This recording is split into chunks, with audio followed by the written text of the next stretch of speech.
Nabi diusung tuan-tuan pergi ke masjid. Nabi uzur pun pergi masjid. Bila balik, peristiwa ni berlaku. Lalu Nabi kata, benarkan dia masuk. Bila benarkan dia masuk, masuk. Rupanya yang masuk itu ialah Israel. Israel tuan-tuan tahu malaikat yang ambil nyawa. Israel masuk, duduk di sebelah kiri Nabi. Nabi tanya, ya Israel, apakah telah sampai ajalku? Lalu Israel kata, aku telah mencari umurmu daripada hujung dunia ke hujung dunia. Hari ini hari terakhir.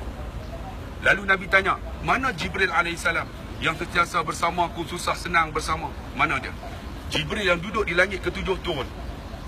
Duduk di sebelah Nabi menyerupai seorang lelaki. Aku di sini ya Rasulullah. Lalu Nabi kata, wahai Jibril, kenapa engkau tak bersama dia dengan aku di saat kematianku? Sedangkan kau selalu bersama denganku di saat susah dan senang. Jibril kata apa? Ya Rasulullah, aku tak mampu melihat saat kematian kamu ya Rasulullah.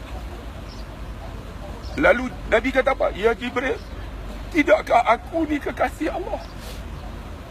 Saya nak tanyalah pakcik abang yang ada di sini. Tuan-tuan ni kekasih Allah kan? Tuan-tuan ni Habibullah kan? Tuan-tuan ni Khalilullah kan? Sebab tu kita main umrah ni tuan-tuan, satu keinsapan untuk kita minta ampun dosa. Lalu kata Jibril, aku tak mampu melihat saat kematianmu ya Rasulullah. Nabi kata, wahai Jibril, apa aku perolehi bila aku mati? Jibril kata, kamu yang pertama masuk syurga. Kamu akan yang pertama akan berjumpa dengan Allah. Kamu yang akan bagi syafaat kepada umatmu. Nabi tenang. Nabi kata lagi, wahai Jibril, bagaimana dengan umatmu? Ni, Nabi nak mati pun ingat kita tu. Umat tu siapa? Abang Amin, Ustaz Sobri, Aswad, Abu Bakar, Abang Hashim. Ni semua kita ni. Bagaimana dengan umatku? Nabi kata.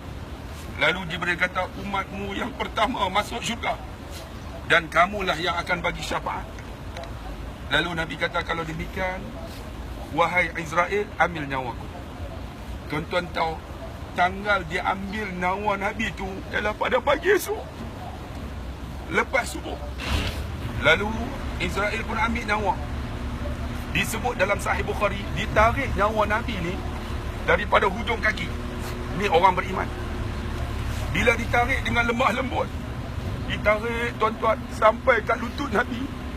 Nabi kuatkan suara, Allah, ya Israel, mudahkan aku kekasih Allah. Menangis tuan-tuan Israel. Lalu Israel kata apa? Ya Rasulullah, ini paling mudah ya Rasulullah. Tak ada lagi ya Rasulullah. Saya nak tanya tuan-tuan, tuan-tuan ni kekasih Allah kan? Tuan-tuan Habibullah kan? Tuan-tuan Khalilullah kan? Kalau kita bukan Habibullah Khalilullah, bang, menangis lah bang. Pakcik, menangislah pakcik. Kita banyak dosa yang buat masa hidup dunia. Lalu kata Nabi, ya Israel, ambil nyawaku. Ditarik nyawa Nabi daripada lututnya sampai ke pusatnya. Nabi kuatkan suara, Allah, ya Israel, aku kekasih Allah, mudahkan. Lalu menangis Israel dan Jibril. Apa kata Israel? Aku tahu engkau kekasih Allah. Ini paling mudah ya Rasulullah. Tak ada lagi ya Rasulullah. Tuan-tuan, menangis Israel. Lalu Nabi kata, kalau demikian ambil nyawaku. Ditarik nyawa Nabi ni daripada pusat sampai ke dada.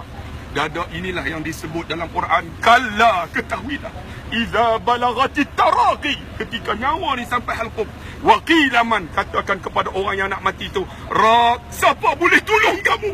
Wa dhanna annahu al-firar, siapa tak boleh tolong? Bang, saya nak tanya, siapa boleh tolong kita di saat kematian kita? Siapa boleh tolong kita di saat kematian kita?